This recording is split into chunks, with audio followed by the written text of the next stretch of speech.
എന്തുകൊണ്ടാണ് ഒരു മനുഷ്യന്റെ ജീവിതത്തിൽ വൈരിയുടെ നേരെ ദൈവസഹായം വേണ്ടത്? വൈരിയായ സാത്താൻ മനുഷ്യന്റെ ശത്രുവായി നിന്നുകൊണ്ട് മനുഷ്യന് വിരോധമായി പ്രവർത്തിക്കുന്ന കാര്യങ്ങൾ. കഴിഞ്ഞ രാത്രിയിൽ കേട്ട ഒരു കാര്യം, അവൻ ഭൂതലത്തിലുള്ള മനുഷ്യരെ സകലരെയും അവൻ തെറ്റിച്ചു കളയുന്നവനാണ്.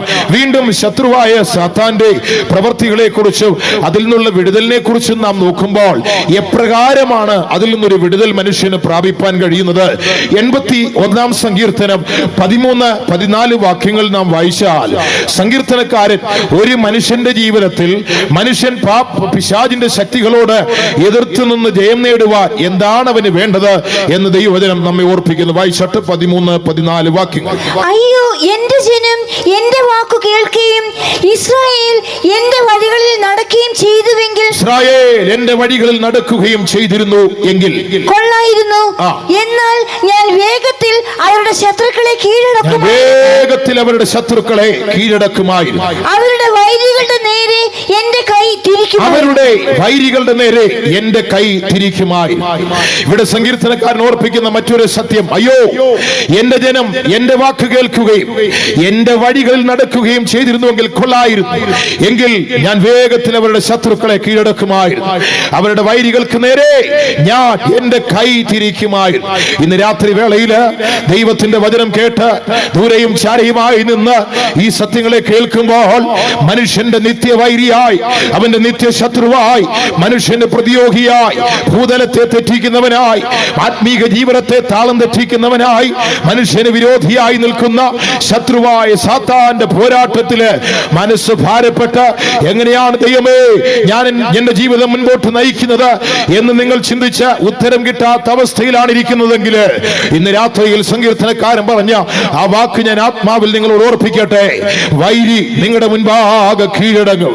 വൈരിയുടെ നേരെ സ്വർഗത്തിലെ ദൈവം സ്വർഗത്തിൽ നിന്ന് കരത്തെ ചലിപ്പിച്ച സ്വർഗത്തിലെ ദൈവം തന്റെ കരം ശത്രുവിന്റെ മേലെ നീട്ടുമ്പോൾ ശത്രു പരാജയപ്പെടുവാനിടയാകും. പക്ഷേ നാം ചില കാര്യങ്ങൾ ചെയ്യണം.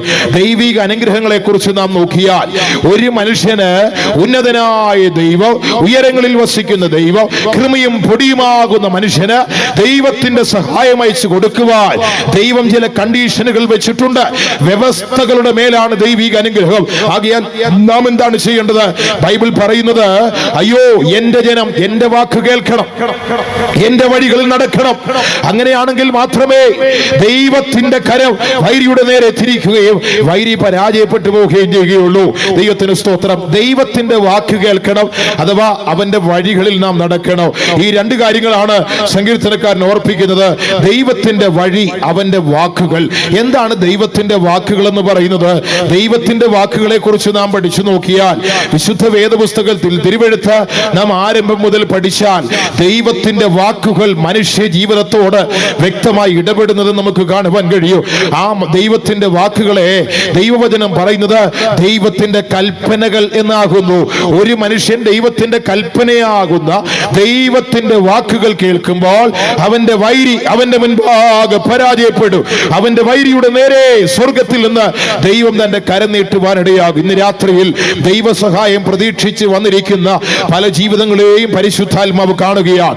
കഴിഞ്ഞ ദീർഘനാളുകളായി നിങ്ങളുടെ ജീവിതത്തിൽ സഹായത്തിനുള്ള മാർഗങ്ങൾ അന്വേഷിച്ച് മറുപടി കിട്ടാതെ, ഉത്തരം കിട്ടാതെ അലഞ്ഞ് ഉഴലുന്ന അവസ്ഥയില് ഈ ലോകത്തിൽ ഒരുപക്ഷെ നിങ്ങൾ ആയിരിക്കുകയായിരിക്കാം.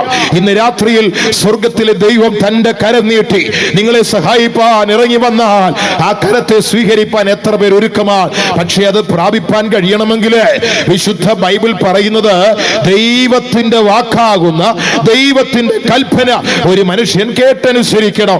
ആവർത്തന പുസ്തകത്തിലേക്ക് നാം കടന്നു വരുമ്പോൾ 5-ാം അധ്യായത്തിന്റെ 33-ാം വാക്യം നാം വായിച്ചു നോക്കിയാൽ അവിടെ ഇപ്രകാരം ഒരു സത്യത്തെ നമുക്ക് കാണുവാൻ കഴിയും. ഒരു മനുഷ്യനോട് അവൻ ജീവിച്ചിരിക്കുവാനും അവൻ നന്നായിരിക്കേണ്ടതിനും അവൻ ദീർഘായുസ്സോടെ ഈ ഭൂമിയിൽ പാർക്കേണ്ടതിനും അവൻ എന്താകുന്നു ചെയ്യേണ്ടത്? വായിച്ചാട്ടെ. ആവർത്തനം 5:33. നിങ്ങൾ ജീവിച്ചിരിക്കേണ്ടതിനും നിങ്ങൾക്ക് നന്നായിരിക്കേണ്ടതിനും നിങ്ങൾ കൈവശമാക്കുന്ന ദേശത്ത് ദീർഘായുസ്സോടിരിക്കേണ്ടതിനും നിങ്ങളുടെ ദൈവമായ യഹോവ നിങ്ങളോട് കൽപ്പിച്ചിട്ടുള്ള എല്ലാ വഴിയിലും നടന്നു നിങ്ങളുടെ ദൈവമായ യഹോവ നിങ്ങളോട് കൽപ്പിച്ച സകല വഴികളിലും നടക്കണം. നിങ്ങൾ നന്നായിരിക്കേണ്ടതിന്, ജീവനോടിരിക്കേണ്ടതിന്, നിങ്ങൾ കൈവശമാക്കുവാൻ ചെല്ലുന്ന ദേശത്ത് നിങ്ങൾ ദീർഘായുസ്സോടുകൂടെ ഇരിക്കേണ്ടതിനും നിന്റെ ദൈവമായ യഹോവ നിന്നോട് കൽപ്പിക്കുന്ന സകല വഴികളും, ദൈവത്തിന്റെ വാക്കുകളും ദൈവത്തിന്റെ വഴികളും എന്ന് പറയുമ്പോൾ അതിന്റെ എല്ലാം പിൻപിൽ ദൈവത്തിന്റെ കൽപ്പനകളെ നമുക്ക് കാണുവാൻ കഴിയും. ഈ ലോകത്തിൽ മനുഷ്യന്റെ മുൻപാകെ ദൈവത്തിന്റെ സഹായത്തിന്റെ കരമിറങ്ങി വരുവാൻ ബൈബിൾ മനുഷ്യനോട് പറയുന്ന ചില വ്യക്തമായ കൽപ്പനകളുണ്ട്. ആ കൽപ്പനകൾ മനുഷ്യൻ അനുസരിക്കുമ്പോൾ ദൈവം മനുഷ്യനോട് വ്യക്തമായി ഇടപെടുന്നു. അപ്പോസ്തല പ്രവർത്തികളുടെ പുസ്തകം 17-ാം അധ്യായം 30-ാം വാക്യം വായിക്കുമ്പോൾ ലോകത്തിലുള്ള എല്ലാ മനുഷ്യരോടും, കേരളത്തിലുള്ളവരോടല്ല, ഇന്ത്യയിൽ മാത്രമുള്ളവരോടല്ല, ഈ ഭൂതലത്തിൽ മുഴുവൻ പാർക്കുന്ന സകല മാനവജാതിയോട് ദൈവത്തിന്റെ ആത്മാവ് ഒരു സത്യം ദൈവ കൽപ്പന വിളിച്ചു പറയുന്നു. 17-30 വായിച്ചാട്ടെ. എന്നാൽ അറിയായ്മയുടെ കാലങ്ങളിൽ ദൈവം ലക്ഷ്യമാക്കാതെ ഇപ്പോൾ എല്ലായിടത്തും എല്ലാവരും മാനസാന്തരപ്പെടണമെന്ന് ദൈവം മനുഷ്യനോട് കൽപ്പിക്കുകയാണ്. എല്ലായിടത്തും എല്ലാവരും എന്ന് പറയുമ്പോൾ ഈ ഭൂമിയുടെ ഒരു കോണ് പോലും ഒഴിഞ്ഞിട്ടില്ല. ലോകത്തിലുള്ള എല്ലാ സ്ഥലങ്ങളും എന്ന് പറഞ്ഞാൽ മനുഷ്യ പാർപ്പുള്ള സകലയിടങ്ങളിലും പാർക്കുന്ന സകല മനുഷ്യരും എല്ലായിടത്തും എല്ലാവരും മാനസാന്തരപ്പെടണം എന്ന് ദൈവം കൽപ്പിക്കുകയാണ്. ആ ദൈവത്തിന്റെ കൽപ്പനയാണ്. ദൈവത്തിന് സ്തോത്രം. ജീവിച്ചിരിക്കേണ്ടതിനും നന്നായിരിക്കേണ്ടതിനും ദീർഘായുസ് ഉണ്ടാകേണ്ടതിനും അടുത്തത് ദൈവത്തിന്റെ വചനം പറഞ്ഞത്, എന്റെ കരം വൈരിയുടെ നേരെ നീട്ടുവാനും വൈരികൾ പരാജയപ്പെടുവാൻ എന്ന് പറഞ്ഞാൽ ശത്രുവായ സാത്താൻ പരാജയപ്പെടുവാൻ, മനുഷ്യന്റെ മുൻപാകെ പരാജയപ്പെടുവാൻ മനുഷ്യർ ദൈവത്തിന്റെ കൽപ്പന കേൾക്കണം. ദൈവം പറയുക, ഞാൻ കൽപ്പിച്ച എന്റെ വഴികളിൽ നടക്കണം. എന്താണ് ദൈവം മനുഷ്യരോട് കൽപ്പിക്കുന്നത്? മനുഷ്യ, നീ ജീവിച്ചിരിക്കേണ്ടതിന്, നിനക്ക് നന്നായിരിക്കേണ്ടതിന് അറിയായ്മയുടെ കാലങ്ങളെ ഗണ്യമാക്കാത്ത ദൈവം മനുഷ്യരോട് വിളിച്ചു പറയുന്നു, മാനസാന്തരപ്പെടണം. ആര്? എല്ലാവരും. എവിടെ? എല്ലായിടത്തും. ഒരു സ്ഥലവും ഒഴിഞ്ഞിട്ടില്ല. ഒരു വ്യക്തിയെ പോലും ഒഴിച്ചു നിർത്തിയിട്ടില്ല. എല്ലായിടത്തും എല്ലാവരും മാനസാന്തരപ്പെടണം. അത് ദൈവത്തിന്റെ കൽപ്പനയാണ്. ഈ മാനസാന്തരം പറയുമ്പോൾ ചിലപ്പോൾ ചിലർ പറയുന്നത് പെന്തിക്കോസുകാർ എല്ലായിടത്തും പറയുന്നതാ. ഇത് പറയാതിരിക്കാൻ തരമില്ല. കാരണം ദൈവത്തിന്റെ വചനത്തില് വ്യക്തമായി പറഞ്ഞിരിക്കുന്ന ദൈവകൽപ്പനയാകിയാൽ മനുഷ്യന്റെ ജീവിതം നന്നായിരിക്കാൻ അവന്റെ ശത്രുവായ പിശാച് അവന്റെ മുൻപാകെ തോറ്റുപോകുന്നത് അവർക്ക് അനുഭവിപ്പാൻ കഴിയേണ്ടതിന് ബൈബിൾ പറയുന്നു, ദൈവവചനം പറയുന്നു, എന്റെ കൽപ്പന കേട്ടനുസരിക്കണം, ഞാൻ കൽപ്പിച്ച വഴികൾ നടക്കണം. ദൈവം മനുഷ്യരോട് കൽപ്പിക്കുന്നു, നീ മാനസാന്തരപ്പെടണം. ദൈവത്തിന് മഹത്വം ഉണ്ടാകട്ടെ. ഇതൊക്കെ നമുക്ക് അറിയാവുന്ന അടിസ്ഥാനങ്ങളാണ്. വീണ്ടും ദൈവവചനത്തിലേക്ക് വരുമ്പോൾ 71-ാം സങ്കീർത്തനം 3-ാം വാക്യം വായിക്കുമ്പോൾ അവിടെ സങ്കീർത്തനക്കാരൻ മറ്റൊരു കാര്യം പറയുന്നു. 71-ാം സങ്കീർത്തനം 3-ാമത്തെ വാക്യം, ഞാൻ എപ്പോഴും വന്നു പാർക്കേണ്ടതിന് നീ എനിക്ക് ഉറപ്പുള്ള പാറയായിരിക്കണമേ. അടുത്തത്, എന്നെ രക്ഷിപ്പാൻ നീ കൽപ്പിച്ചിരിക്കുന്നു. നീ എന്റെ പാറയും എന്റെ കോട്ടയുമാകുന്നുവല്ലോ. എന്നെ രക്ഷിപ്പാൻ വേഗം വരണമേ. അടുത്തതായി സങ്കീർത്തനക്കാരൻ പറയുന്നു, എന്നെ രക്ഷിപ്പാൻ നീ കൽപ്പിച്ചിരിക്കുന്നു. ഇത് ലോകത്തിലുള്ള സകല മനുഷ്യരോടുമുള്ള ഒരു ദൈവത്തിന്റെ കൽപ്പനയാണ്. ഭൂലോകത്തിൽ പാർക്കുന്ന സകലരും രക്ഷപ്പെടണം എന്ന് ദൈവം ആഗ്രഹിക്കുകയാണ്. ദൈവത്തിന് സ്തോത്രം. രക്ഷ എന്ന് പറഞ്ഞാൽ എന്താണ് അതിന്റെ അർത്ഥം? ഒറ്റവാക്കിൽ പറഞ്ഞാൽ ശിക്ഷയിൽ നിന്നുള്ള വിടുതൽ, അതാകുന്നു രക്ഷ. ലോകത്തിന്റെ മനുഷ്യന്റെ ജീവിതാവസ്ഥകൾ നോക്കിയാൽ പാപം എന്ന് പറയുന്ന പ്രതിഭാസത്താൽ മനുഷ്യൻ കറപിടിച്ചവനായി പാപത്തിന് ദാസനായി തീർന്ന് അത് നിമിത്തമുള്ള നിത്യ ശിക്ഷാവധി ഏറ്റുവാങ്ങുവാൻ എന്ന് പറഞ്ഞാൽ ആ നിത്യ ശിക്ഷാവധിയിലൂടെ മനുഷ്യന് ലഭിക്കുന്ന നരകത്തിന്റെ കവാടത്തിൽ ശിക്ഷയേൽക്കുവാൻ പോയി നിൽക്കുന്ന മനുഷ്യനെ ആ നരകത്തിന്റെ കവാടത്തിൽ നിന്ന് കൈപിടിച്ചുയർത്തി ദൈവസിംഹാസനം വരെയും കൊണ്ടുപോകുവാൻ അവന്റെ ജീവിതത്തിൽ സംഭവിക്കേണ്ട പ്രധാനപ്പെട്ട ഒരു കാര്യമാണ് രക്ഷ എന്നുള്ളത്. അത് ദൈവം കൽപ്പിച്ചതാണ്. ഭൂതലത്തിലുള്ള സകല മനുഷ്യരും രക്ഷിക്കപ്പെടണം. സങ്കീർത്തനക്കാരൻ പറയുന്നു, എന്നെ രക്ഷിപ്പാൻ നീ കൽപ്പിച്ചിരിക്കുന്നു. ലോകത്തിലെ സകല മനുഷ്യരും രക്ഷപ്പെടണം എന്നുള്ളത് ദൈവത്തിന്റെ കൽപ്പനയാണ്. ദൈവത്തിന് സ്തോത്രം. എന്തുകൊണ്ടാണ് രക്ഷിക്കപ്പെടുക അല്ലെങ്കിൽ രക്ഷിക്കപ്പെടണം എന്ന് പറയുന്നത്? രക്ഷ എന്നുള്ളതിന് അതിന്റെ മൂലഭാഷയിൽ കൊടുത്തിരിക്കുന്ന പദം സോറ്റീരിയ എന്നാകുന്നു. ആ ഒരു പദമാണ് കൊടുത്തിരിക്കുന്നത് ഗ്രീക്ക് ഭാഷയിൽ. അതിന്റെ അർത്ഥമെന്ന് പറഞ്ഞാൽ ആ ന്യായവിധിയിൽ നിന്ന് നിന്നും, മരണ ഭയത്തിൽ നിന്നും, ശത്രു പീഡയിൽ അത് നിമിത്തം ഉണ്ടാകുന്ന ഭയത്തിൽ നിന്നും മനുഷ്യനുണ്ടാകുന്ന വിടുതൽ, അതാകുന്നു സോറ്റീരിയ എന്ന് പറയുന്നത്. ഇത് ദൈവം കൽപ്പിച്ചതാണ്. ഭൂതലത്തിലെ സകല മനുഷ്യർക്ക് അത് ദൈവത്തിന്റെ ദാനമാകും. വെളിപ്പാട് പുസ്തകത്തിലേക്ക് നാം കടന്നു വരുമ്പോൾ അവിടെ അപ്പോസ്തലൻ ആത്മാവിൽ വിളിച്ചു പറയുന്നു, രക്ഷ എന്നുള്ളത് സിംഹാസനത്തിൽ ഇരിക്കുന്ന ദൈവത്തിന്റെയും കുഞ്ഞാടിന്റെയും ദാനമാകുന്നു. അത് ദൈവത്തിന്റെ ദാനമാണ്. അത് സൗജന്യമായി ദൈവം ലോകത്തിൽ കൊടുക്കുകയാ. എന്താണ് അതിന്റെ കാരണം? അത് ദൈവത്തിന്റെ കൽപ്പനയാണ്. എന്നെ രക്ഷിപ്പാൻ ദൈവം കൽപ്പിച്ചിരിക്കുന്നു. ലോകത്തിലുള്ള സകല മനുഷ്യരും രക്ഷപ്പെടണം. ശിക്ഷാവധിയിൽ നിന്ന്, പാപത്തിന്റെ അനന്തരഫലമായി മനുഷ്യ ജീവിതത്തിൽ സംഭവിക്കുന്ന നിത്യശിക്ഷാവധിയിൽ നിന്ന് മനുഷ്യൻ രക്ഷപ്പെടണമെന്ന് ദൈവം ആഗ്രഹിച്ച രക്ഷ എന്ന നിത്യസത്യം മനുഷ്യന്റെ മുൻപാകെ ദൈവം കൽപ്പനയായി കൊടുക്കുകയാണ്. ദൈവജനം പറയുന്നു, രക്ഷിക്കപ്പെടുക എന്നുള്ളത് ദൈവകൽപ്പനയാണ്. ഞാൻ നിങ്ങളോട് കൽപ്പിച്ച വഴികളിൽ നടക്കണം, അപ്പോൾ ശത്രു കീഴടങ്ങും. ഇന്ന് രാത്രിയിൽ എന്നെ കേൾക്കുന്ന വാത്സല്യ സ്നേഹിതരെ, കഴിഞ്ഞ നാളുകളില് ശത്രുവായ സാത്താന്റെ പോരാട്ടങ്ങളാൽ നിങ്ങളുടെ കുടുംബം തകർന്ന് കുടുംബജീവിതങ്ങളിൽ ശിഥിലമാകുന്ന അവസ്ഥ, നന്മകൾക്ക് തടസ്സം, ഇന്ന് രാത്രിയിൽ ആത്മാവിൽ ഞാൻ ചോദിക്കട്ടെ, സ്നേഹിത, നീ രക്ഷിക്കപ്പെട്ടിട്ടുണ്ടോ? രക്ഷിക്കപ്പെടുവാൻ കഴിഞ്ഞെങ്കിൽ അത് ദൈവകൽപ്പനയാണ്. ദൈവകൽപ്പന എന്ന ദൈവത്തിന്റെ വഴികളിലേക്ക് വരുമ്പോൾ ദൈവം തന്റെ കരം നീട്ടി നിന്നെ വിടുവിപ്പാൻ, ശത്രുവിന്റെ പക്കൽ നിന്ന് നിന്നെ വിടുവിപ്പാൻ അവൻ സഹായിക്കുന്നു എന്ന് ദൈവജനം നമ്മെ ഓർപ്പിക്കുകയാണ്. ദൈവത്തിന് സ്തോത്രം. അപ്പോൾ ചോദിക്കും, എങ്ങനെ രക്ഷപ്പെടും? അതിനുള്ള മാർഗം അറിയാതെ ഒരുപക്ഷെ മുൻപോട്ട് പോകുന്ന ആരെങ്കിലും ഇന്ന് രാത്രിയിൽ ഇവിടെ ഉണ്ടെങ്കിൽ, അപ്പോസ്തല പ്രവൃത്തികളുടെ പുസ്തകം 2-ാം അധ്യായം 21-ാം വാക്യം വായിക്കുമ്പോൾ അവിടെ ദൈവവചനം ഇപ്രകാരം പറയുന്നു, 2:21, കർത്താവിന്റെ നാമം വിളിക്കുന്നവൻ, ആ ഭാഗം മാത്രം വായിച്ചാണ്. എന്നാൽ കർത്താവിന്റെ നാമം വിളിച്ചപേക്ഷിക്കുന്നവൻ ഏവനും രക്ഷിക്കപ്പെടുമെന്ന് ദൈവം അരുളിച്ചെയ്യുന്നു. കർത്താവിന്റെ നാമം വിളിക്കപ്പെടുന്ന ഏവരും രക്ഷിക്കപ്പെടും എന്ന് ദൈവം അരുളി ചെയ്തിരിക്കുകയാണ്. ആ നാമത്തെ നാം വിളിക്കണം. കർത്താവും രക്ഷിതാവുമായ യേശുവിന്റെ നാമത്തെ നാം വിളിച്ച് അപേക്ഷിക്കുമ്പോൾ ആ രക്ഷ നമുക്കുണ്ടാകും.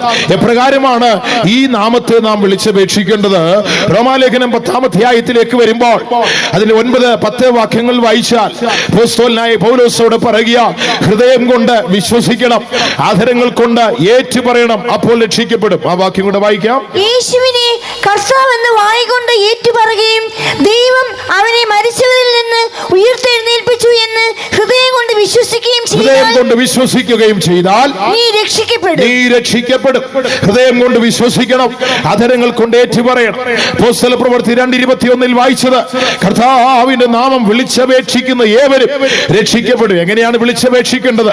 യേശുവിനെ കർത്താവെന്ന് ഹൃദയത്തിൽ വിശ്വസിച്ച് അധരങ്ങൾ കൊണ്ട് നാം ഏറ്റുപറയുവാനിടയാകണം.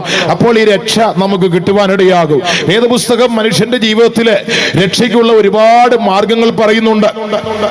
എന്നാൽ ലോകത്തിലേക്ക് നമ്മുടെ ദൃഷ്ടി പതിപ്പിച്ചാൽ ഈ രക്ഷയുടെ ആവശ്യമില്ല എന്നും, രക്ഷ ബൈബിൾ സാക്ഷ്യത്തിൽ കേട്ടല്ലോ, അങ്ങനെയൊക്കെ പറയുന്നുണ്ടെങ്കിലും നമുക്കതിന്റെ ഒന്നും ആവശ്യമില്ല എന്ന് പറയുന്നവർ ലോകത്തിൽ എത്രയോ സമൂഹങ്ങൾ, എത്രയോ സംഘങ്ങൾ, സംഘടനകൾ ആ നിലയിൽ പറയുന്നവരെ നമുക്ക് കാണുവാൻ കഴിയൂ. ദൈവത്തിന് സ്തോത്രം. ചിലപ്പോൾ ആത്മീകമായ ഒരു ഉണർവുണ്ടാകുമ്പോൾ രക്ഷിക്കപ്പെടണം, ദൈവകൽപ്പന അനുസരിക്കണമെന്നൊക്കെ പറഞ്ഞ് മുൻപോട്ട് പോകും. എന്നാൽ അതിന് വിരോധമായി മറ്റൊന്ന് കേട്ടാൽ ഉടനെ അതിലേക്ക് ചാഞ്ഞു പോവുകയാണ്. അടുത്തൊരു ദിവസം വേറൊന്ന് കേൾക്കുമ്പോൾ അതിലേക്ക് പോവുകയാണ്. ഇങ്ങനെ ഇരുമനസ്സുള്ളവരായി ജീവിച്ചാൽ ദൈവത്തിന്റെ രക്ഷ ഒരിക്കലും അവകാശമാക്കുവാൻ സാധ്യമല്ല. ദൈവത്തിന് സ്തോത്രം. ഒരിക്കല് ഒരു സ്ഥലത്ത് ഒരു വർക്കി എന്ന് പറയുന്ന ആളുണ്ടായി. അദ്ദേഹം ഒരു പുതിയ ബിസിനസ് തുടങ്ങുവാൻ തുടങ്ങി. ഒരു നല്ല മീൻ കച്ചവടം തുടങ്ങി. ഒരു മീൻകട തുടങ്ങുവാനായി സ്നേഹിതന്മാരെ ഒക്കെ വിളിച്ചുകൂട്ടിയിട്ട് കട തുടങ്ങി. അതിന്റെ മുൻപിൽ ഒരു ബോർഡ് എല്ലാവരെയും കാണിക്കുവാൻ എഴുതിയിട്ടു, ഇന്നത്തെ വിൽപ്പനയ്ക്കുള്ള പുതിയ മത്സ്യം. കാരണം ആളുകളൊക്കെ കണ്ട് ഇന്നത്തെ മാത്രമായിട്ടുള്ള വിൽപ്പനയാണെന്നും അത് പുതിയതാണെന്നും ഒക്കെ പറഞ്ഞ് വന്ന് വാങ്ങാൻ വേണ്ടി നല്ലൊരു ബോർഡ് അദ്ദേഹത്തിന്റെ മനസ്സിൽ തോന്നിയത് താൻ എഴുതി വെച്ചു, ഇന്നത്തെ വിൽപ്പനയ്ക്കുള്ള പുതിയ മത്സ്യം. കണ്ടു നിന്നതിൽ ഒരാൾ പറഞ്ഞു, അത് ഇന്നത്തെ എന്നോ നാളത്തെ എന്നൊന്നും ആരും അറിയണ്ട, വിൽപ്പനയ്ക്കുള്ള പുതിയ മത്സ്യം എന്ന് എഴുതിയാൽ മതി. അപ്പോൾ വർക്കിച്ചാൻ ആ ഇന്നത്തെ എന്നുള്ളത് അങ്ങ് മാറ്റിയിട്ട് വിൽപ്പനയ്ക്കുള്ള പുതിയ മത്സ്യം എന്നാക്കി. അത് കഴിഞ്ഞപ്പോൾ 2 ദിവസം കഴിഞ്ഞപ്പോൾ അടുത്തൊരു സ്നേഹിതൻ വന്നിട്ട് പറഞ്ഞു, പുതിയതാണെന്നും പഴയതാണെന്നും ഒന്നും ആരും അറിയണ്ട, കിട്ടുന്നത് അങ്ങ് വിറ്റാ മതി, അതുകൊണ്ട് പുതിയതൊന്നും വേണ്ട, ഇനി വിൽപ്പനയ്ക്കുള്ള മത്സ്യം എന്ന് മാത്രം മതി. അടുത്ത ദിവസം വേറൊരാൾ വന്നിട്ട് പറഞ്ഞു, മത്സ്യം വിൽക്കാനല്ലേ വെച്ചേക്കുന്നത്, പിന്നെ വിൽപ്പനയ്ക്കൊന്നും എഴുതേണ്ട കാര്യമില്ല, മത്സ്യം എന്ന് മാത്രം അങ്ങ് എഴുതിയാൽ മതി. അദ്ദേഹം വിൽപ്പനയെ അങ്ങ് തുടച്ചു കളഞ്ഞു, മത്സ്യം എന്ന് മാത്രം എഴുതി. 2 ദിവസങ്ങൾ കഴിഞ്ഞപ്പോൾ വേറൊരാൾ വന്ന് പറഞ്ഞു, മത്സ്യം ഒന്നും എഴുതേണ്ട കാര്യമില്ല, കാരണം ഇതിനടുത്ത് വരുമ്പോഴേ ഇതിന്റെ നാറ്റമൊക്കെ അടിച്ച് ആളുകൾക്ക് മനസ്സിലാകും, ഇതിനടുത്തൊരു മീൻകട ഉണ്ടെന്ന് പറഞ്ഞ് മനസ്സിലാകാതെ, അതുകൊണ്ട് അതും വേണ്ട എന്ന് പറഞ്ഞു. ഇദ്ദേഹം ആ ബോർഡും അങ്ങ് തൊത്തു കളഞ്ഞു. 3-ന്റെ അന്ന് വർക്കി മീൻകടയും പൂട്ടി വീട്ടിൽ പോകേണ്ടതായിട്ട് വന്നു. ഇന്ന് പലരുടെയും ജീവിതത്തിൽ അങ്ങനെയാ. പലതും പലയിടത്തുനിന്നും കേൾക്കുമ്പോൾ അതാണോ ശരി, ഇതാണോ ശരി, ഏതാണ് സത്യം, എന്താണ് ചെയ്യേണ്ടത് ഒന്നും അറിയാൻ വയ്യാതെ അവസാനം ബോർഡിലുള്ളതെല്ലാം തുടച്ചു കളയും. അവസാനം കിട്ടിയതും പൂട്ടി വീട്ടിൽ പോകേണ്ടതായിട്ട് വരും. ഒരു സത്യം ദൈവമക്കൾ അറിയണം, രക്ഷ ദൈവത്തിന്റെ ദാനമാ. അതിന് ഏക മാർഗം രക്ഷകനായ യേശു മാത്രം. അവന്റെ നാമത്തെ ഏറ്റുപറഞ്ഞാൽ മാത്രമേ കിട്ടൂ. പാരമ്പര്യമുള്ള കുടുംബത്തിൽ ജനിച്ചതുകൊണ്ടോ അല്ലെങ്കിൽ ക്രിസ്തീയ പാരമ്പര്യം ദീർഘനാളുകളായി പറയുന്നത് കൊണ്ടോ ഇതൊന്നും ഒരു കുടുംബത്തിലും വരുന്നതല്ല. ഇത് സൗജന്യമാണ്. ഏറ്റുപറയുന്ന ഏവർക്കും യേശുവിനെ രക്ഷിതാവെന്ന് ഹൃദയത്തിൽ വിശ്വസിച്ച് അധരങ്ങൾ കൊണ്ട് ഏറ്റുപറയുമ്പോൾ അവൻ രക്ഷിക്കപ്പെടും എന്നാകുന്ന വിശുദ്ധ വേദപുസ്തകം പറയുന്നത്. വീണ്ടും നാം കടന്നു വരുമ്പോൾ മർക്കോസിന്റെ സുവിശേഷം 16 വായിച്ചാൽ അവിടെ മറ്റൊരു കാര്യം നമുക്ക് കാണുവാൻ കഴിയുന്നു. വിശ്വസിക്കുകയും സ്നാനമേൽക്കുകയും ചെയ്യുന്നവൻ രക്ഷിക്കപ്പെടും, ഇല്ലാത്തവൻ ശിക്ഷാവിധിയിൽ അകപ്പെടും.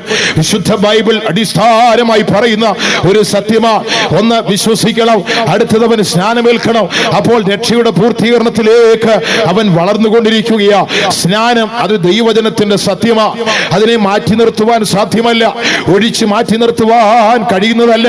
ഈശോ മശിഹ ലോകത്തിൽ വന്ന് 30 വയസ്സ് വരെ മാതാപിതാക്കളോടുകൂടെ ജീവിച്ച 30ാമത്തെ വയസ്സിൽ സ്നാപക യോഹന്നാന്റെ അടുക്കൽ യോർദാൻ നദിയിൽ വന്ന് മുഴുകൽ സ്നാനം സ്വീകരിച്ച് അവൻ വെള്ളത്തിൽ നിന്ന് കയറി പരിശുദ്ധാത്മാവ് പ്രാവുന്ന പോലെ അവന്റെ മേൽ വന്ന് അടുത്ത 3.5 വർഷക്കാലം കൊടുങ്കാറ്റ് പോലെ ഈ ഭൂമിയിൽ തന്റെ പരസ്യമായ ശുശ്രൂഷ ചെയ്യുന്നതിന് മുൻപ് അവൻ ഏറ്റെടുത്ത ഒരു മഹത്തായ സത്യവും അപ്പോസ്തലന്മാർക്ക് കൽപ്പന കൊടുത്തത് ലോകത്തിലുള്ളവർ ഏറ്റുകൊള്ളണമെന്ന് സാക്ഷാൽ ഈശോ മശിഹ പറഞ്ഞത് അപ്പോസ്തലന്മാർ ലോകത്തോട് വിളിച്ചു പറഞ്ഞതുമായ സത്യമായിരുന്നു. ദൈവത്തിന് സ്തോത്രം.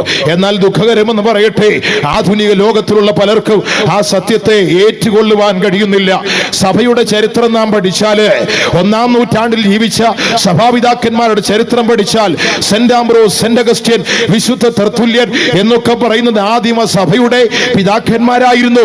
അവരുടെയൊക്കെ എഴുത്തുകളെ നാം പഠിച്ചു നോക്കിയാൽ അവർ ആദിമ സഭയ്ക്ക് കൊടുത്ത ഉപദേശം സ്നാനം എന്നുള്ളത് മുഴുകലായിരിക്കണം, അത് തൃത്വനാമത്തിലായിരിക്കണം എന്നുള്ളത് വളരെ വ്യക്തമായി ആദിമ നൂറ്റാണ്ടിലെ സഭയെ പഠിപ്പിച്ചിരുന്നു. എന്നാൽ സഭായുഗത്തിൽ ഇരുളടഞ്ഞൊരു കാലഘട്ടം കടന്നു വന്നപ്പോൾ അവർ ഈ ഉപദേശങ്ങൾക്ക് മാറ്റം വരുത്തി. വചനത്തിന്റെ സത്യത്തെ അവർ കാറ്റിൽ പറത്തി. യാഥാർത്ഥ്യത്തിലേക്ക് മുഖം തിരിക്കാതെ അവർ പുറം കാട്ടിപ്പോയപ്പോൾ ഇന്ന് സ്നാനമെന്ന സത്യം ലോകത്തിന്റെ മുൻപാകെ മറയ്ക്കപ്പെട്ടതായി, അടയ്ക്കപ്പെട്ടതായി തീരുകയാ. വിശുദ്ധ ബൈബിൾ പറയുന്നത് സ്നാനമേൽക്കുമ്പോൾ അവനൊരു രക്ഷയുണ്ടാകുക. ബൈബിൾ അതാണ് നമ്മെ ഓർപ്പിച്ചത്. വിശ്വസിക്കുകയും സ്നാനം ഏൽക്കുകയും ചെയ്യുമ്പോൾ അവൻ രക്ഷിക്കപ്പെടും. ദൈവത്തിന് മഹത്വം ഉണ്ടാകട്ടെ. എന്താണ് നാം ഇവിടെ വായിച്ചു കേട്ടത്? എന്റെ വചനം കേട്ട് എന്റെ വാക്കുകളെ അനുസരിച്ച് എന്റെ കൽപ്പനകളെ കേട്ടു നടക്കുമ്പോൾ ശത്രുവിന്റെ നേരെ അവന്റെ കൈ അവൻ തിരിക്കും എന്നാണ് നാം വായിച്ചു കേൾപ്പാൻ ഇടയായി തീർന്നത്. 81-ാം സങ്കീർത്തനത്തിന്റെ 13-ാം വാക്യം ഒരിക്കൽ കൂടി ഒന്ന് വായിച്ചാട്ടെ.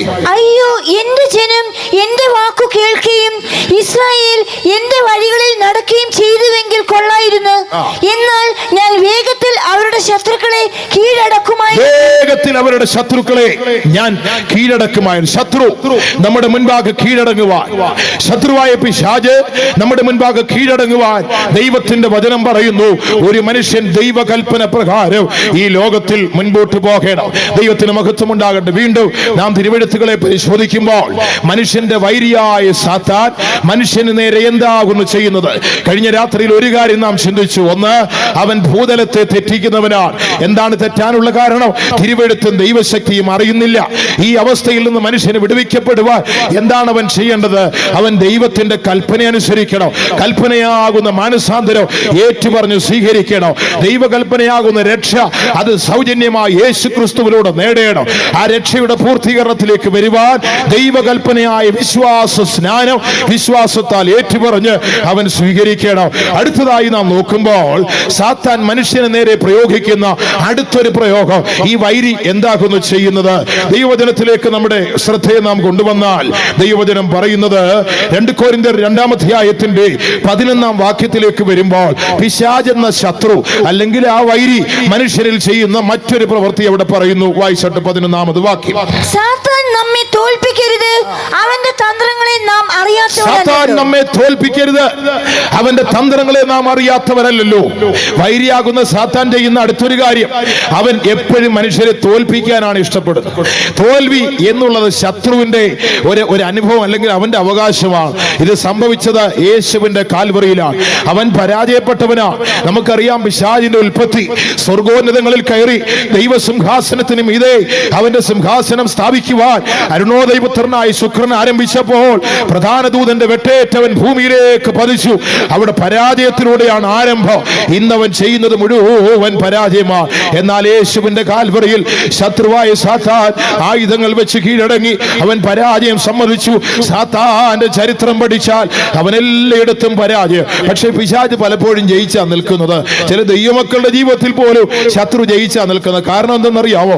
അവന്റെ ശക്തി കൊണ്ടൊന്നുമല്ല, അവൻ ഭയങ്കര തന്ത്രശാലിയാ, ഭയങ്കര സൂത്രക്കാരനാ. അതാണ് നമ്മളിവിടെ വായിച്ചു കേട്ടത്. അവന്റെ തന്ത്രങ്ങളെ നിങ്ങൾ അറിയാത്തവരല്ലോ. ചില മനുഷ്യരെ കണ്ടിട്ടില്ലേ, ഭയങ്കര തന്ത്രവും ഉപായത്താലും ഒക്കെ ജീവിക്കുന്നവരുണ്ട്. ഭയങ്കര തന്ത്രം, ഒരു വാക്ക് പറഞ്ഞാൽ അതിനകത്ത് എന്തെങ്കിലും തന്ത്രം കാണും. ഒരു പ്രവൃത്തി ചെയ്താൽ അതിനകത്തൊരു ഉപായം കാണും. ഇങ്ങനെയൊക്കെ ചെയ്യുന്നവരെ കാണുമ്പോൾ അറിഞ്ഞുകൊള്ളണം, ശത്രുവിന്റെ മക്കളാണ്, സാത്താന്റെ സ്വന്തത്തിൽ പെട്ടവരാണ്. അവരെ ദൈവമക്കളൊക്കെ ആയിരിക്കും, കാര്യം ശരിയാ. പക്ഷേ ഉപായവും തന്ത്രവും സൂത്രവുമായിട്ടാണ് നടക്കുന്നതെങ്കിൽ സാത്താന്റെ ആയുധപ്പരയാണ് അവരുടെ ഹൃദയം. ദൈവത്തിന് സ്തോത്രം. ഇവിടെ പറയുക, സാത്താൻ നിങ്ങളെ തോൽപ്പിക്കരുത്. അടുത്തത്, അവന്റെ തന്ത്രങ്ങളെ നിങ്ങൾ അറിയാത്തവരല്ലോ. ദൈവത്തിന് സ്തോത്രം. ശത്രു നമ്മെ തോൽപ്പിക്കുവാൻ ശ്രമിക്കുകയാണ്. എപ്പോഴും പിശാചിന്റെ ആഗ്രഹം നമ്മെ തോൽപ്പിക്കണമെന്ന്. ഈ തോൽവിയിൽ നിന്ന് ഒരു മനുഷ്യൻ എപ്രകാരം വിടുതൽ നേടും? സങ്കീർത്തനക്കാരൻ പറയുന്നത്, വൈരിയുടെ നേരെ എനിക്ക് സഹായം ചെയ്യണം. ഈ സഹായം എപ്രകാരം മനുഷ്യന് ലഭിക്കും? ശത്രു മനുഷ്യനെ തോൽപ്പിക്കുമ്പോൾ എപ്രകാരമാണ് അവന് ജയമുണ്ടാകുന്നത്? സങ്കീർത്തനത്തിലേക്ക് വന്നാൽ 80-ാം സങ്കീർത്തനം 20-21 വാക്യങ്ങൾ വായിച്ചാൽ പഴയ നിയമ രാജാവായിരുന്ന ദാവീദിനോടുള്ള ബന്ധത്തിൽ ഒരു വാക്ക് നമുക്ക് അവിടെ കാണാം. വായിച്ചോട്ടെ 20-21 വാക്യങ്ങൾ. 89-ാം സങ്കീർത്തനം 20-21 വാക്യങ്ങൾ. ഞാൻ എന്റെ ദാസനായ ദാവീദിനെ കണ്ടെത്തി എന്റെ വിശുദ്ധ തൈലം കൊണ്ട് അവനെ അഭിഷേകം ചെയ്തു. എന്റെ കൈ അവനോടുകൂടെ സ്ഥിരമായിരിക്കും. ഞാൻ എന്റെ ദാസനായ ദാവീദിനെ കണ്ടെത്തി, എന്റെ വിശുദ്ധ തൈലത്താൽ ഞാൻ അവനെ അഭിഷേകം ചെയ്തു. അടുത്തത്, എന്റെ കൈ അവനോടുകൂടെ സ്ഥിരമായിരിക്കും. എന്റെ ഭുജം അവനെ ബലപ്പെടുത്തും. ശത്രു അവനെ തോൽപ്പിക്കുകയില്ല. അതാണ് പ്രധാനപ്പെട്ട കാര്യം. ശത്രു അവനെ തോൽപ്പിക്കുകയില്ല. കാരണം എന്തെന്നറിയാമോ? എന്റെ ദാസനായ ദാവീദിനെ ഞാൻ തിരഞ്ഞെടുത്തു, എന്റെ വിശുദ്ധ തൈലത്താൽ ഞാൻ അവനെ അഭിഷേകം ചെയ്തു. എന്റെ കൈ അവനോടുകൂടെ സ്ഥിരമായിരിക്കും. ശത്രു അവനെ തോൽപ്പിക്കുകയില്ല. ഇന്ന് രാത്രി ഇവിടുന്ന് പോകുമ്പോൾ ഏറ്റുപറച്ചിൽ നമുക്കും ഉണ്ടായിരിക്കണം, ശത്രു അവനെ തോൽപ്പിക്കുകയില്ല. ആരെ? യഹോവയുടെ വിശുദ്ധ തൈലത്താൽ അഭിഷേകം ചെയ്യപ്പെട്ടവർ എന്ന് പറഞ്ഞാൽ വാഗ്ദത്തമാകുന്ന പരിശുദ്ധാത്മാഭിഷേകം വിശ്വാസത്താൽ പ്രാപിച്ച ദൈവമക്കളെ തോൽപ്പിക്കുവാൻ ശത്രുവിന് സാധ്യമല്ല. എന്താണ് ശത്രുവിന്റെ പ്രവൃത്തികളിൽ ഒന്ന്? അവൻ നമ്മെ തോൽപ്പിക്കുന്നവനാണ്. ലോകത്തിലുള്ള എല്ലാ മനുഷ്യരെയും തോൽപ്പിക്കുവാൻ ആഗ്രഹിക്കുന്നു. കാരണം എന്താ? അവൻ തോറ്റവനാണ്. തോറ്റവന്റെ ആഗ്രഹം എല്ലാവരും തോൽക്കണമെന്നാണ്. അങ്ങനെ മനുഷ്യരെ പരാജയപ്പെടുത്തുവാൻ ശത്രു തന്ത്രങ്ങൾ, ഉപായങ്ങൾ, വക്രബുദ്ധി ഇതൊക്കെ മെനഞ്ഞു വരുമ്പോൾ തിരുവെഴുത്ത് വ്യക്തമായി പറയുന്നു, അവനെ ശത്രു തോൽപ്പിക്കയില്ല. ആരെ? എന്റെ ദാസനായ ദാവീദിന്റെ മേൽ ഞാൻ എന്റെ വിശുദ്ധ തൈലത്തിന്റെ അഭിഷേകം അവന്റെ മേൽ വെച്ചിട്ടുണ്ട്. എന്റെ കൈ അവരോടുകൂടെ സ്ഥിരമായിരിക്കും. ശത്രു അവനെ തോൽപ്പിക്കുകയില്ല. ഇന്ന് രാത്രി വേളയില് എന്നെ കേൾക്കുന്ന പ്രിയ ദൈവമക്കളെ, വാഗ്ദത്തമാകുന്ന പരിശുദ്ധാത്മാഭിഷേകം വിശ്വാസത്താൽ നിങ്ങൾ പ്രാപിച്ചിട്ടുണ്ടോ? അവനാൽ പ്രാപിച്ച അഭിഷേകം നിങ്ങൾ ഇരിക്കുന്നുവെങ്കിൽ ആരും നിങ്ങളെ ഉപദേശിപ്പാൻ ആവശ്യമില്ല. അഭിഷേകമുള്ള ദൈവമക്കളെ പരാജയപ്പെടുത്തുവാൻ ശത്രുവിനെ കൊണ്ട് സാധ്യമല്ല. ആത്മബലമുള്ള ദൈവമക്കളെ തോൽപ്പിക്കുവാൻ ശത്രുവിനെ കൊണ്ട് ഒരിക്കലും സാധ്യമല്ല. ദൈവത്തിന് മഹത്വം ഉണ്ടാകട്ടെ. ആത്മാവിൽ നിറഞ്ഞ ദൈവത്തെ സ്തുതിക്കുന്ന ദൈവമക്കൾക്ക് ശത്രുവിന്റെ ഒരു തന്ത്രങ്ങളെയും ഭയപ്പെടേണ്ട കാര്യമില്ല. എത്ര പേർക്ക് ആത്മനിറവുണ്ട്? ഇന്ന് ദുഃഖകരമെന്ന് പറയട്ടെ, ആത്മാവും ആത്മനിറവും ഒന്നും പലരുടെയും ജീവിതത്തിലില്ല. ഇന്ന് പലരും ഭയങ്കര സ്റ്റൈലിലാണ് ആത്മാവിലൊക്കെ നിറയുന്നത്.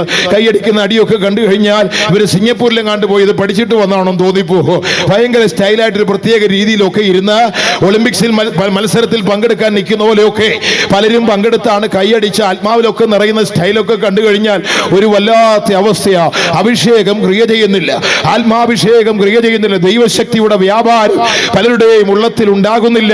ദൈവത്തിന് മഹത്വമുണ്ട്. അഭിഷേകമുള്ള ദൈവമക്കളുടെ മധ്യേ തിരുവെടുത്ത് പറയുന്നുണ്ടല്ലോ, പാമ്പുകളെയും തേളുകളെയും ശത്രുവിന്റെ സകല ബലത്തെയും ചവിട്ടുവാൻ ഞാൻ നിങ്ങൾക്ക് ബലം നൽകിയിരിക്കുകയാ. ദൈവത്തിന് സ്തോത്രം. ചില നാളുകൾക്ക് മുമ്പ് ഞാൻ തിരുവനന്തപുരം സെൻട്രലിൽ ഇതുപോലൊരു മീറ്റിങ്ങിനായിട്ട് പോയി. മീറ്റിങ്ങിന്റെ ഇടയിൽ ഏതാണ്ട് 8 മണി കഴിഞ്ഞ സമയത്ത് സഹോദരിമാരിക്കുന്ന ഭാഗത്ത് പെട്ടെന്നൊരു ഇളക്കപ്പെരിപ്പോ എന്തോ ഒരു കുഴപ്പം എനിക്ക് മനസ്സിലായി. എന്തോ അവരുടെ ഇടയിൽ വന്ന് കയറിയിട്ടുണ്ട്. 2-3 സഹോദരന്മാർ ഇവരുടെ ഇടയിൽ കയറി ഓടുന്നു. എല്ലാവരും പരിഭ്രാന്തരായി. ദൈവത്തിന് മഹത്വം ഉണ്ടാകട്ടെ. ഇത് കാണുന്നവർ സഹോദരിമാർ എഴുന്നേറ്റ് ഓടുകയാ. സംഭവം എന്തെന്നറിയോ? ഒരു പാമ്പായിരുന്നു. ആ സഹോദരിമാരിക്കുന്നതിന്റെ ഇടയിൽ കൂടെ ഒരു പാമ്പ് പോകുന്നു. എനിക്ക് മനസ്സിലായി പാമ്പാണ് പോകുന്നത്. ഞാൻ പെട്ടെന്ന് പറഞ്ഞു, ദൈവ സാന്നിധ്യം നഷ്ടപ്പെടുന്നു. പാമ്പുകളെയും തേളുകളെയും ശത്രുവിന്റെ സകല ബലത്തെയും ചവിട്ടുവാൻ ഉള്ള ബലം തന്നിരിക്കുന്നു പറഞ്ഞപ്പോൾ ഒരു സഹോദരൻ ചാടി പാമ്പിന്റെ തലയ്ക്ക് ഒറ്റ ചവിട്ട് വെച്ചു കൊടുത്തു. ആദ്യമായിട്ടാണ് പാമ്പിനെ ചവിട്ടിക്കൊള്ളുന്നത് ഞാൻ കാണുന്നത്. ദൈവത്തിന് മഹത്വം ഉണ്ടാകട്ടെ. ആ മീറ്റിംഗ് കഴിഞ്ഞ് ഞാൻ ചെന്ന് നോക്കുമ്പോൾ പാമ്പിന്റെ തലയൊക്കെ ഇങ്ങനെ ഗുണനചിഹ്നം വരച്ച പോലെ ഇങ്ങനെ വെട്ടിത്തിരിഞ്ഞ് കിടക്കുക. ഒറ്റ ചവിട്ടിന് പാമ്പിന്റെ തല തേമ്പിപ്പോയി. ദൈവത്തിന് സ്തോത്രം. അപ്പോൾ എനിക്ക് മനസ്സിലായി, ഒരു പാമ്പിനെ ആണെങ്കിലും ചവിട്ടിക്കൊല്ലാനാണെങ്കിലും അതിനൊരു അഭിഷേകം ഉണ്ടെങ്കിൽ സാധിക്കും. ഞാൻ ചില വർഷങ്ങൾക്ക് മുൻപ് അങ്കമാലി എന്ന് പറയുന്ന സ്ഥലത്ത് കർത്താവിന്റെ ശുശ്രൂഷ ചെയ്യുമ്പോൾ അവിടെ ഒരു അമ്മയുണ്ട്, ഒരു ടീച്ചറായിരുന്നു. പെൻഷനൊക്കെ പറ്റി ആരാധനയ്ക്ക് ഒരു അമ്മയുടെ ആത്മനിറവ് കാണാൻ നല്ല രസമാ. ഇരിക്കുന്നിടത്തിരുന്ന് 3 റൗണ്ട് കറങ്ങും. ദൈവത്തിന് സ്തോത്രം. അന്ന് ആരാധന കഴിഞ്ഞിട്ട് സഹോദരന്മാര് കയറ്റുവാ മടക്കുമ്പോൾ മടക്ക് കയറ്റുവാ ഉരുട്ടുമ്പോൾ ഈ അമ്മ ഇരുന്നതിന്റെ അടിയിൽ ഒരു ചങ്കുവരയൻ പാമ്പ് ചത്തരഞ്ഞിങ്ങനെ വട്ടത്തിൽ കറങ്ങി അവിടെ മുഴുവൻ ചോര തെറിപ്പിച്ചിരിക്കുന്നു. എനിക്ക് പെട്ടെന്ന് മനസ്സിലായ അമ്മ ഇരുന്ന സ്ഥലമാ. അമ്മ ആത്മാവിൽ നിറഞ്ഞ് 2 കറക്കത്തിന് ചങ്കുവരയൻ പാമ്പ് 3 കഷ്ണമായിട്ട് ചതഞ്ഞരിഞ്ഞു പോയി. അഭിഷേകമുണ്ടോ? ദൈവശക്തി ഉണ്ടോ? വളരെ ശ്രദ്ധിച്ചു കൊള്ളണം. ആത്മാഭിഷേകമുണ്ടോ? ഒരു പാമ്പും നമ്മെ ഒന്നും ചെയ്യുകയില്ല. ദൈവത്തിന് സ്തോത്രം. ഒരു ദോഷവും നമുക്ക് വരികയില്ല. ആത്മാവിന്റെ ബലം, അഭിഷേകത്തിന്റെ ബലം ദൈവമക്കളിൽ വ്യാപരിക്കുമ്പോൾ, ദൈവത്തിന്റെ ശക്തി ദൈവമക്കളുടെ മേൽ വ്യാപരിച്ചാൽ ശത്രു നമ്മെ ജയിക്കുകയില്ല. ഇന്ന് രാത്രി ഹൃദയം കൊണ്ട് വിശ്വസിക്കാമോ? ആരും വെറുതെ ഏറ്റു പറയണ്ട. ഹൃദയത്തിന്റെ ഉള്ളിൽ കർത്താവേ, നീ എന്റെ മേൽ പകർന്ന വിശുദ്ധ തൈലമാകുന്ന അഭിഷേകത്തിന്റെ ശക്തിയാൽ എനിക്ക് നേരെ പോരാടുന്ന ശത്രുവിന്റെ ശക്തികളെ എനിക്ക് ജയിപ്പാൻ കഴിയും. അത് ഏറ്റു പറയുവാൻ കഴിവുള്ള ദൈവമക്കൾ കരങ്ങളെ ഉയർത്തി ശക്തിയോടെ ഹല്ലേലൂയ പറഞ്ഞാട്ടെ. ഇന്ന് രാത്രി അത് സംഭവിക്കും. ഈ രാത്രി വേളയിൽ അത് സംഭവിക്കണം. അഭിഷേകത്താൽ, ദൈവശക്തിയാൽ ശത്രുവിന്റെ ബലം നമ്മുടെ മുൻപാകെ കെട്ടുപോകുവാൻ ഇടയായി തീരണം. ദൈവവചനം പറയുന്നു, സാത്താൻ നമ്മെ തോൽപ്പിക്കരുത്, അവന്റെ ആഗ്രഹം എപ്പോഴും നമ്മെ പരാജയപ്പെടുത്തണമെന്ന. ഇന്ന് രാത്രി വേളയിൽ ആത്മാവിന്റെ ബലത്തോടെ ദൈവമക്കൾ ഈ ആരാധനയുടെ ഒടുവിൽ ദൈവശക്തിയാൽ നിറഞ്ഞ് ദൈവത്തെ സ്തുതിക്കുമ്പോൾ ആത്മാവിന്റെ ബലത്താൽ ശത്രുവിന്റെ സകല ബലത്തെയും നമ്മുടെ കാൽ കീഴെ തരും. ദൈവത്തിന്റെ വചനത്തിൽ ഇങ്ങനെ ഒരു സത്യമുണ്ട്, ഞാൻ നിന്റെ ശത്രുക്കളെ നിന്റെ പാദപീഠമാക്കുവോളം എന്റെ വലത്ത് ഭാഗത്തിരിക്കാം. ഇന്ന് രാത്രി വേളയില് കർത്താവിന്റെ വലത്ത് ഭാഗത്ത് താണിരിപ്പാൻ കഴിയുന്ന ദൈവമക്കളെ, നിന്റെ ശത്രു എത്ര വലിയവനും ആയിക്കൊള്ളട്ടെ, അവനെ നിന്റെ കാൽ കീഴെ കൊണ്ടുവരുവാൻ ദൈവത്തിന് ശക്തിയുണ്ട്. അതിന് പ്രത്യേകിച്ച് നീ എവിടെയും പോകേണ്ട ആവശ്യമില്ല. നിന്റെ മേൽ അതിനുള്ള അധികാരം ആത്മാവിനാൽ ദൈവം നൽകി തന്നിരിക്കുകയാ. അവൻ നമ്മെ തോൽപ്പിക്കുന്നവനാ. ഈ തോൽവിയിൽ നിന്ന് വിടുതൽ പ്രാപിപ്പാൻ ദൈവം നമുക്ക് ഒരു അഭിഷേകത്തെ നൽകിയിരിക്കുന്നു. മൂന്നാമതായി നോക്കുമ്പോൾ സാത്താന്റെ പ്രവൃത്തിയുടെ അടുത്ത ഘട്ടമാണ് അവൻ മനുഷ്യരെ കെട്ടുന്നവനാണ്. മനുഷ്യന്റെ മേൽ കെട്ടുകൾ കൊണ്ടുവരുന്നു, ബന്ധനങ്ങളെ കൊണ്ടുവന്ന് അവനെ ബന്ധിതരാക്കുവാൻ ആഗ്രഹിക്കുകയാണ്. ലൂക്കോസിന്റെ സുവിശേഷം 13-ാം അധ്യായം 16-ാം വാക്യം വായിക്കുമ്പോൾ ഒരു സ്ത്രീയുടെ അനുഭവം നമുക്കിവിടെ കാണുവാൻ കഴിയും. വായിച്ചട്ട് 13-16. എന്നാൽ സാത്താൻ 18 സംവത്സരമായി ബന്ധിച്ചിരുന്ന അബ്രഹാമിന്റെ മകളായ ഇവളെ ശബത്ത് നാളിൽ ഈ ബന്ധനം അഴിച്ചു വിടേണ്ടതല്ലയോ എന്ന് ഉത്തരം പറഞ്ഞു. ദൈവത്തിന് മഹത്വമുണ്ടാകട്ടെ. യേശു ശബത്ത് നാളിൽ ദേവാലയത്തോട് ചേർന്ന് നിൽക്കുമ്പോൾ ഒരു സ്ത്രീ യേശുവിന്റെ അടുക്കലേക്ക് വന്നു. 18 സംവത്സരമായി അല്പം പോലും വരുവാൻ കഴിയുന്നില്ല. ദൈവത്തിന് സ്തോത്രം. കർത്താവ് അവളെ സൗഖ്യമാക്കി. അപ്പോൾ അവരുടെ ഇടയിൽ ചെറിയ പിറുപിറുപ്പുണ്ടായി. ശബത്ത് നാളല്ലേ, പ്രവൃത്തി ചെയ്യാൻ ചെയ്താത്ത ദിവസമല്ലേ എന്നൊക്കെ പറഞ്ഞപ്പോൾ യേശു പറഞ്ഞ മറുപടി എന്തെന്നറിയാം? ദൈവത്തിന് സ്തോത്രം. 18 സംവത്സരമായി സാത്താൻ കെട്ടിവെച്ച ഇവളെ ഈ ശബത്ത് നാളിൽ അഴിച്ചുവിടേണ്ടതല്ലയോ? ദൈവത്തിന് സ്തോത്രം. കെട്ടുന്ന ജോലി സാത്താന്റേതാ, അഴിക്കുന്നത് നമ്മുടെ കർത്താവിന്റെ ജോലിയാ. ഇന്ന് രാത്രി നമുക്ക് ആ വാക്കുകൾ ഹൃദയത്തിൽ വിശ്വസിക്കുക. സാത്താൻ നിങ്ങളെ കെട്ടട്ടെ. ഇന്ന് രാത്രി യേശു നമ്മുടെ മധ്യേ ഉണ്ടെങ്കിൽ അവൻ കെട്ടുകളെ അഴിച്ചു കളയും. നിന്റെ ഭവനത്തിന്റെ കെട്ടുകൾ അവൻ അഴിച്ചു മാറ്റിക്കളയും. നിന്റെ ശരീരത്തിലുള്ള രോഗത്തിന്റെ ബന്ധനങ്ങളെന്ന് ആ കെട്ടുകൾ യേശു അഴിച്ചു മാറ്റും. ശത്രു കെട്ടട്ടെ, എത്ര വലിയ ശക്തി ഉണ്ടവൻ കെട്ടട്ടെ. നമ്മുടെ യേശു ജയാളിയാകയാൽ അവൻ കെട്ടുകളെ അഴിപ്പോൾ ശക്തിയുള്ളവനാകയാൽ അവൻ നമ്മുടെ ബന്ധനങ്ങളെ അഴിച്ചു മാറ്റും. വിശ്വസിപ്പാൻ എത്ര ദൈവമക്കൾക്ക് കഴിയും? സാത്താൻ എന്നെ കെട്ടിയാൽ, പിശാച് എന്നെ കെട്ടിയാൽ, എന്റെ യേശുവിന്റെ നാമം ഞാൻ ഏറ്റുപറയുമ്പോൾ അവൻ എന്റെ കെട്ടുകളെ അഴിക്കും. അത് വിശ്വസിക്കുന്ന ദൈവമക്കൾ കരങ്ങൾ ഉയർത്തി ശക്തിയോടെ ഒരു ഹല്ലേലൂയ പറഞ്ഞാട്ടെ. രാത്രി നമുക്ക് വിശ്വസിക്കാം. ആരിവിടെ ലാഘവത്തോടെ ഇരിക്കണ്ട. പ്രസംഗം കേട്ടുകൊണ്ട് മാത്രം ആരും ഇരിക്കണ്ട. വചനം നമ്മുടെ ഹൃദയത്തിലേക്ക് വരട്ടെ. ഞാൻ ഈ ഇവിടെ നിന്ന് സംസാരിക്കുമ്പോൾ എനിക്ക് പ്രത്യേകിച്ച് ശക്തിയോ അധികാരങ്ങളോ ഒന്നുമില്ല. ഞാൻ പറയുന്ന വചനങ്ങൾക്ക് ശക്തിയുണ്ട്. കാരണം എല്ലാ തിരുവെഴുത്തും ദൈവശ്വാസീയമാ. ഈ ദൈവവചനത്തിലെ സത്യങ്ങളാണ് ഞാൻ പറയുന്നത്. യേശു പറഞ്ഞതും ദൈവം പറഞ്ഞതും പരിശുദ്ധാത്മാവ് എഴുതിയതുമായ സത്യങ്ങളാണ് ഞാൻ പറയുന്നത്. അതുകൊണ്ട് ആ വചനത്തിന് ശക്തിയുണ്ട്. ഇന്ന് രാത്രി ആ വചനത്തിന്റെ പ്രവൃത്തി നമ്മുടെ മധ്യേ നടക്കുവാനിടയാകണം. ഈ വചനത്തിന്റെ ശബ്ദം ഇവിടെ കേട്ടുകൊണ്ടിരിക്കുമ്പോൾ തന്നെ, അത് ഈ മീറ്റിംഗിന്റെ അവസാനമെന്നല്ല, ഇപ്പോൾ തന്നെ ആ ദൈവപ്രവൃത്തി നമ്മുടെ ഇടയിൽ നടന്നുകൊണ്ടിരിക്കട്ടെ. രോഗത്തിന്റെ കെട്ടുകളുള്ളവർ അവർ സൗഖ്യം പ്രാപിച്ചുകൊണ്ടിരിക്കട്ടെ. തിരുവെഴുത്ത് പറയുന്നല്ലോ, അവർ വചനം കേട്ടുകൊണ്ടിരിക്കയിൽ അവരുടെ മേൽ ദൈവശക്തി വ്യാപരിച്ചു, അവരുടെ മേൽ പരിശുദ്ധാത്മാവ് വ്യാപരിച്ചു. ഇന്ന് രാത്രി വചനത്തിന്റെ ശബ്ദം ഇവിടെ കേട്ടുകൊണ്ടിരിക്കുമ്പോൾ തന്നെ ദൈവത്തിന്റെ പ്രവൃത്തി വെളിപ്പെട്ടുകൊണ്ടേയിരിക്കട്ടെ. രോഗികൾ സൗഖ്യമാകട്ടെ. പിശാചിന്റെ ഏതെങ്കിലും വിധമായ കെട്ടുകൾ, മന്ത്രവാദമോ ആഭിചാരമോ ക്ഷുദ്രപ്രയോഗങ്ങളോ എന്തുമായിക്കൊള്ളട്ടെ, അങ്ങനെയുള്ള ബന്ധനങ്ങൾ ഉണ്ടെങ്കിൽ ഇന്ന് രാത്രി വേളയിൽ അത് അഴിഞ്ഞു പോകട്ടെ. ശത്രു കെട്ടട്ടെ, നമ്മുടെ യേശു അത് അഴിക്കട്ടെ. പാതാളം കെട്ടട്ടെ, സ്വർഗം അത് അഴിക്കട്ടെ. ഇരുട്ടിന്റെ ശക്തികൾ കെട്ടട്ടെ, ദൈവതേജസ് അതിനെ അഴിച്ചു കളയട്ടെ. ഇന്ന് രാത്രി ഏറ്റുപറയാ. ആരും ദൈവസന്നിധിയിൽ വൃഥാവായി സമയങ്ങൾ കളയരുത്. ഹൃദയത്തിൽ ഏറ്റുപറഞ്ഞുകൊണ്ടിരുന്നാട്ട് വചനം കേൾക്കുമ്പോൾ തന്നെ നിങ്ങളുടെ ഹൃദയത്തിൽ ഒരു ഏറ്റുപറച്ചിലുണ്ടാകട്ടെ. എന്റെ യേശു എന്റെ മധ്യേ ഉണ്ട്, ഞാൻ അവന്റെ ജനമാണ്, അവന്റെ രക്തം എന്നെ ശുദ്ധീകരിച്ചതാണ്, ആ രക്തം എന്നെ പൊതിഞ്ഞതാണ്, അവൻ എനിക്ക് ഒരു അഭിഷേകം തന്നിട്ടുണ്ട്, ആ അഭിഷേകം എനിക്ക് ജയം തരുന്നതാണ്. ഇന്ന് രാത്രി ഏറ്റുപറച്ചിലോടെ നിങ്ങൾ ദൈവസന്നിധിയിൽ ഇരിക്കുമ്പോൾ പരിശുദ്ധാത്മാവ് നിങ്ങളെ തൊട്ട് ബലപ്പെടുത്തുവാനിടയായി തീരും.